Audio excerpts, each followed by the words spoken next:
$1 million settlement in the death of a man shot by police that sparked protests in Raleigh. New at 7, hear from one of those activists on how they feel about the case's outcome. A refugee woman's car windows shot out while she was driving. I came here because I want to feel safe, but now I not feel safe at all. How her coffee shop community is rallying around her as she deals with this traumatic experience. Dropping temperatures and quick showers for some. What to expect tomorrow and over the weekend. We continue following breaking news. New reaction tonight after the city of Raleigh reached a settlement with the family of a man shot and killed by police. The family says, though they've made a $1.25 million deal with the city, nothing can bring back their loved one. Thanks for joining us. I'm Ashley Rowe. And I'm Dan Haggerty. Officers said 30-year-old Sohail Majarid had a knife and refused to put it down when they shot him at in a shopping center parking lot in East Raleigh in 2019.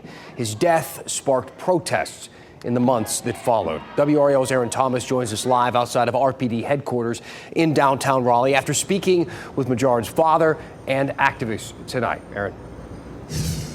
Yeah, Dan, as you can imagine, that reaction from the father, definitely emotional as the family reached that settlement of more than $1 million. There's still a lot of frustration about that Raleigh police officer being able to avoid any criminal charges. Now, that shooting of Sohail Majarid happened in April of 2019. He was shot by Officer W.B. Edwards. Police accused Majarid of having a knife, but his family dispute that claim. They say that he did not have a weapon. Now, when it comes to this settlement, his family hopes that it will incite change within the Raleigh Police Department and the officers' use of excessive force. Protests followed months after Majarid's death, with many demanding change. We just wrapped up an interview with an activist who took part in many of these protests. Here are his thoughts on the settlement. Clearly, with the city settlement, it seems as if they're saying something was done wrong. So why are these individuals not being held accountable? As you can imagine, this definitely has a lot of strong reaction from many in the community, including family members. We'll continue this conversation on our late news. We'll actually have a response from the Wake County District Attorney, who's sticking by her decision to not file any criminal charges in this case. Dan? All right, Aaron Thomas live in Raleigh tonight. Thank you, Aaron. State Auditor Beth Wood is resigning just days after a grand jury indicted her for using publicly owned vehicles for personal errands. In a statement, Wood said she would step down on December 15th after 30 years of service to the state. She said she doesn't want to be a distraction. On Tuesday, Wood was charged with a misdemeanor after an 8-month probe by the SBI found that Wood used a state-owned vehicle for private purposes in 2021 and 2022, including for hair appointments and dental appointments out of town. She came under scrutiny following a December incident where Wood crashed her state-owned vehicle into a parked car. She was charged in that case. Now back to some breaking news we've been following in Raleigh. A very large police scene at the Northridge Crossing Apartments on Highline Street. WRAL's Willie Danley is there. In the breaking news tracker, Willie, you talked to a neighbor who says she heard 3 to 5 gunshots tonight. Yes, I did, Dan. And she tells me this is something that's extremely triggering for her, as this is something she's never seen before. Take a look at this video that I captured when I got here on the scene. And you can see that large police presence on Highline Street. You can see officers having those police cruisers line the streets and investigators going door to door, knocking on neighbors' apartments, seeing if anyone has any door camera footage of this shooting. I spoke to a woman who lives here, as you said, and she says she saw her neighbor park his car. When he got out of the car, then she heard 3 to 5 gunshots. The next thing she knows, he's lying on the ground and a gray Audi is speeding out of the neighborhood. We're still working to get a hold of Raleigh police to find out the condition of the person who was involved in this shooting and if they have any suspect in mind at this time. We're going to get those answers and keep you up to date. Back to you. Let us know. Willie Danley live in Raleigh. Thanks, Willie. A Person County teacher and coach accused of having sex with a student has resigned. 28-year-old Tyrone Outlaw was a social studies teacher and assistant men's basketball coach at Person High School. He used to play for Virginia Tech. Investigators say the father of a 16-year-old student saw explicit texts between the student and Outlaw before going to the school and contacting the sheriff's office. Outlaw was arrested and booked on a $30,000 bond. He was released this afternoon. A local woman's car pretty badly damaged, you can see from the video here, after it was hit by bullets In a Durham intersection, the driver is a trans refugee who came to the triangle seeking safety. WRAL's Monica Casey shows us how a local business where she worked is helping her to heal. A Durham woman was driving on this road when her car was shot. She tells me she came to America for a better life and never expected this violence. Noor moved from Jordan to America last year, scared for her safety as a trans woman. I came here as a refugee. I was in danger in my country, so I go through many trauma things. That's why I came here. She got a job at Coco Cinnamon as an assistant manager. She tells me her vehicle is essential for her to get to work. It was seriously damaged on October 18th when she was shot at. I don't know the car. They start shooting me from the back of the car and in the front of the car. So it's like more than 20 shoots. It's a lot of shooting. Durham police say she's not believed to be the target, but she asked us not to show her face. I came here because I want to feel safe, but now I don't feel safe at all. She was uninjured physically, but is still healing mentally. The support from her coffee community has made all the difference. Her boss encouraged donations to her GoFundMe. I don't have a family here. They just like let me feel that I have another family here. All of them called me, all of them like text me, all of them asked me if I need money, if I need food, if I need anything. She's almost reached her goal of $6,000. They are amazing. Durham police are also investigating another case last Saturday morning where a driver on I-885 South said someone in another car was shooting at him. That driver was uninjured, but his vehicle was hit by bullets. In Durham, Monica Casey, WRAL News. Durham police also say another empty vehicle was struck by gunfire near that intersection. They also say since they do not believe Noor was an intended victim until a motive is determined, they cannot confirm this as a hate crime. Raleigh police are investigating after they found a burned out car close to a high school. Officers got the call around 11 a.m. Sky 5 flew over the scene at Lake Johnson Park near Athens Drive Magnet High. You can tell it was a white four-door SUV. Hard to make out what kind. The scene has since cleared, but you can still see the charred remains of the SUV. Police tell us they did not find a body. The investigation continues. A mother of three is dead tonight after she was shot and killed on her front porch. This is 40-year-old Shaneka Earth, known as Ocean by her family. Police say she was shot on the porch on Twain Town Drive in Knightdale. There were more than 60 evidence markers at the scene last night. Right now, police have made no arrests in this case. They say the shooting was isolated and intentional. Pro-Palestinian demonstrators blocked Fayetteville Street in downtown Raleigh at noon today. Sky 5 flew over the scene as the group started gathering in Moore Square, and then they started marching down the street. Ceasefire now! Ceasefire now! The protesters want an immediate ceasefire in Gaza and humanitarian aid for the civilians who live there. They say Israel's bombardment and siege has killed thousands of Palestinian children. They also say they will keep protesting until it's over. Israeli supporters say no ceasefire is possible until Hamas frees all the hostages it took from Israel last month. And later in the afternoon, a large group of protesters gathered on NC State's campus for another rally. More than 100 people took part. This group also made up of pro-Palestinian demonstrators. We tied a record high in the Triangle today, hitting 83 degrees. Meteorologist Kat Campbell in the WRAL Severe Weather Center. Some big changes, though, on the way after this warmth. All the warm weather was during the week. It's not going to last into the weekend. Unfortunate for the warm weather lovers. We tied the record set back in 2005 in the Triangle. Didn't quite get there in Fayetteville. Fayetteville had a lot more clouds that lingered later into the morning. But here comes the cold front. It's going to pass through overnight and tomorrow morning, and then the cooler air will gradually work its way in throughout the day. About a 20-degree difference between what you felt this afternoon and what you'll feel tomorrow afternoon. Around 63 in the Triangle. And it gets even cooler after that. We're talking 60 for the high Saturday, 55 on Sunday. A few sprinkles possible tomorrow. It's not going to add up to much, but we do have another chance of rain Sunday. I'll let you know how that chance varies town by town coming up. Things are changing. All right, Kat, thank you. 3 months now after a fire heavily damaged a historic funeral home near downtown Raleigh, crews were spotted demolishing the building. Our photojournalist was there as a bulldozer tore down the Leitner Funeral Home. The funeral home served Raleigh's black population during the era of segregation. Flames raced through the building. This is off Martin Luther King Jr. Boulevard and Person Street this summer. Investigators listed the cause of that fire as undetermined. A China-based hemp company is bringing its operation to our area with a new plant. The products they make and what it means for the local economy coming up. Plus, honoring North Carolina's servicemen and women who put their lives on the line for our country. The impact they made coming up.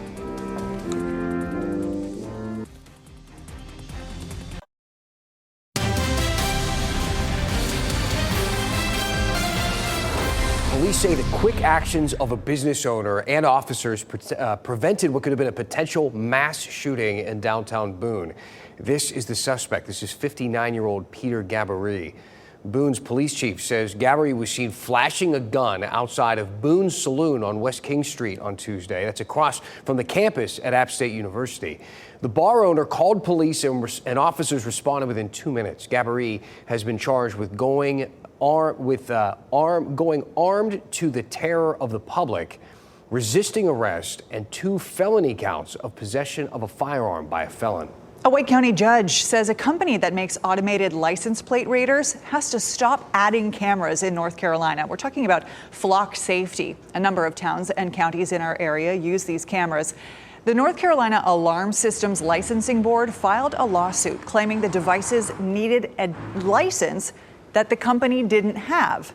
The judge will decide whether that's the case later this month. Until then, the judge says the company can still operate and repair cameras that are already in the state. They just can't install any new cameras. WRAL got a tour today of a new facility that will produce hemp seed products. The China-based company Q Power is set to open within the next month. The Franklin County plant will produce hemp seeds. It will then expand to produce hemp seed oils and hemp protein powders. It is not hemp for CBD THC, but they're tapping into the U.S. market's booming industrial hemp market. Their products can be ingredients in all kinds of foods due to their high protein content.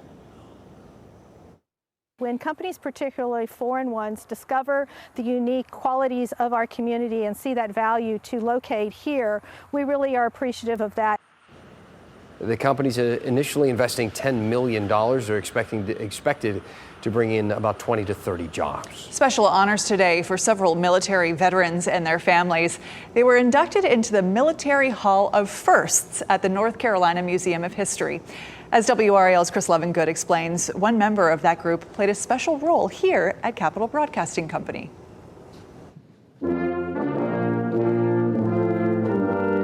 Several North Carolina families enjoyed a special day of honors for loved ones who served their country. North Carolina, without a doubt, is the most military and veteran-friendly state in the country. There was a time when black service members served in a segregated service. Despite being denied many basic rights, the Mumford Point Marines committed to serve our country with selfless patriotism. Technical Sergeant John D. Lewis, better known as JD, was posthumously awarded the Congressional Medal of Honor. His family was there to receive it. I was the very first black on-the-air personality.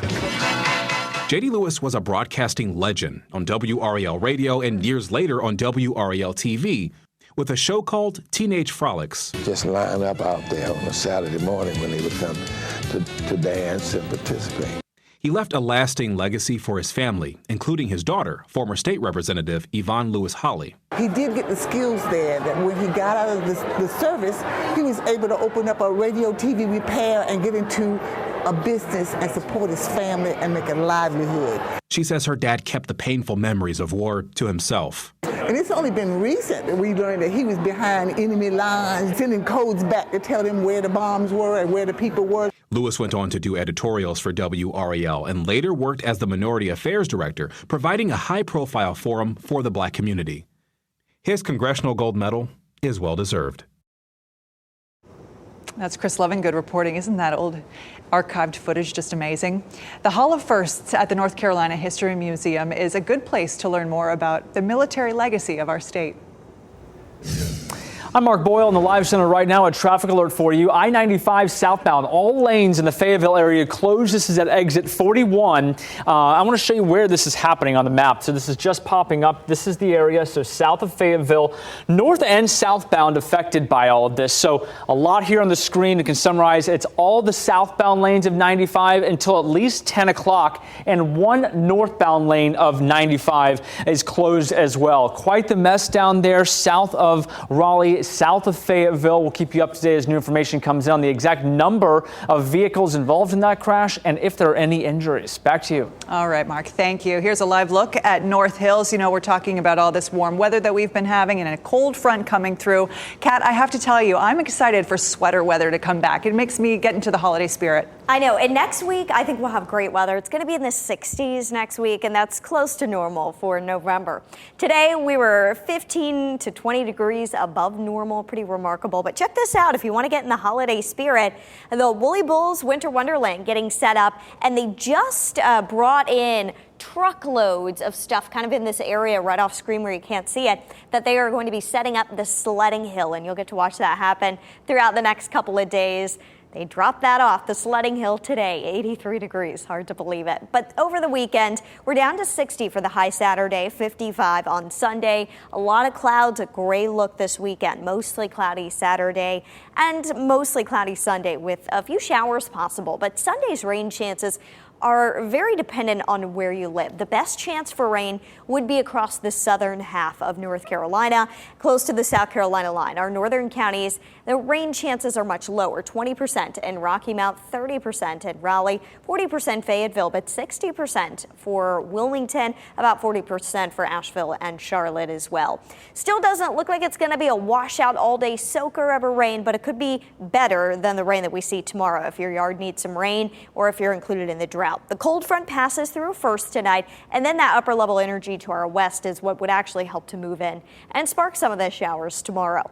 The best chance for rain would be noon through about 5 o'clock. It's not going to be very much rain. This looks like a lot here on Futurecast, but this is all very light rain. It would be more drizzle and mist that could quickly pass through, and it just wouldn't add up to anything in your rain gauge. Otherwise, we're going to be stuck under the clouds during the day tomorrow. So just a heads up, we do have that potential for rain as the kids are heading home from school tomorrow. Wouldn't hurt to have a raincoat in their backpack or maybe just send them to school in a hoodie. It's such a light rain that I think they'll be good to go if they've got a hood that they can put up. Since the rain will add up to less than 1/10 of an inch, many models showing less than 100th. But let's take a look at the long range temperature outlook. This goes all the way through Thanksgiving now. Normal highs in the low 60s, normal lows in the upper 30s, and above normal temperatures are expected for the week leading up to Thanksgiving. Also above normal precipitation for pretty much the entire U.S. Rare to see a map like that. So, of course, that's something that we will follow closely, given that holiday travel is top of mind over the next couple of weeks. Over the weekend, just a couple of opportunities for some light rain. And then as we look ahead to next week, highs are likely to be in the 60s, but some chilly mornings on the way with lows in the 30s, down to 36 Monday morning. Okay, Kat, thank you. So still ahead, whether you're on team decorate for Christmas in November or not, some holiday happenings are planned for this weekend across our area. We'll run you through them in our Out and About edition for tonight. Plus, Dreamville tickets are about to be available for everyone. What you need to know before they sell out. Next.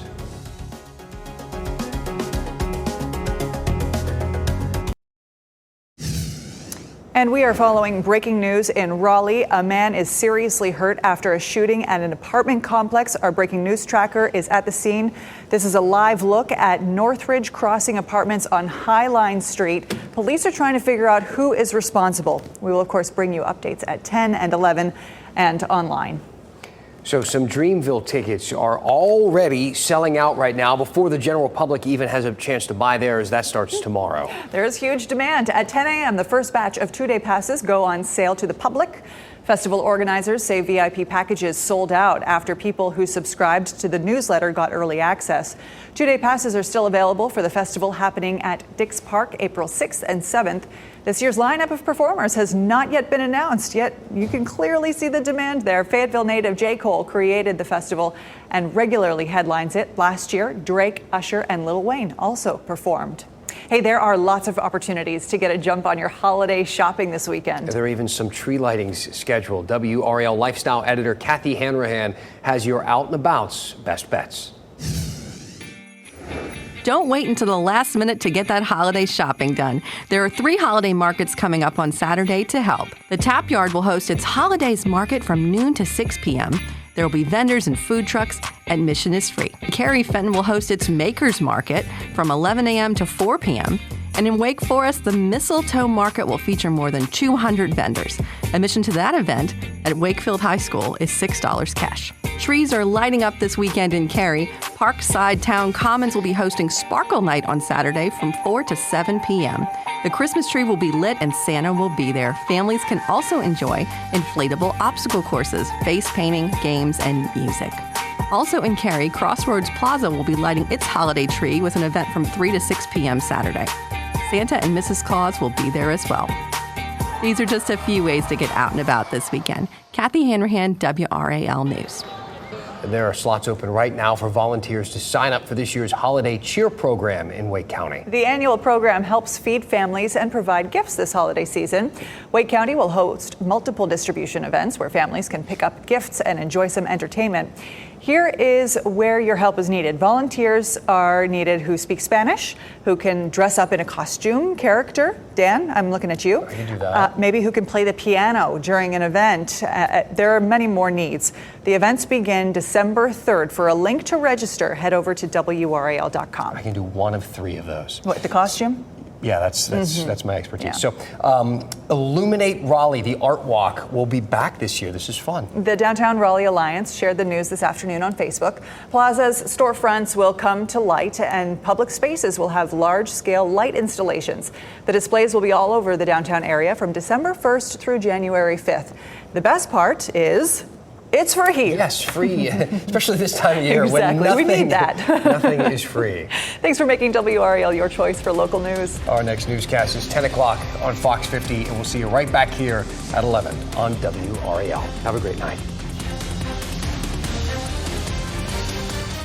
Keep watching WRAL News over the air Channel 34 and Spectrum Channel 1257.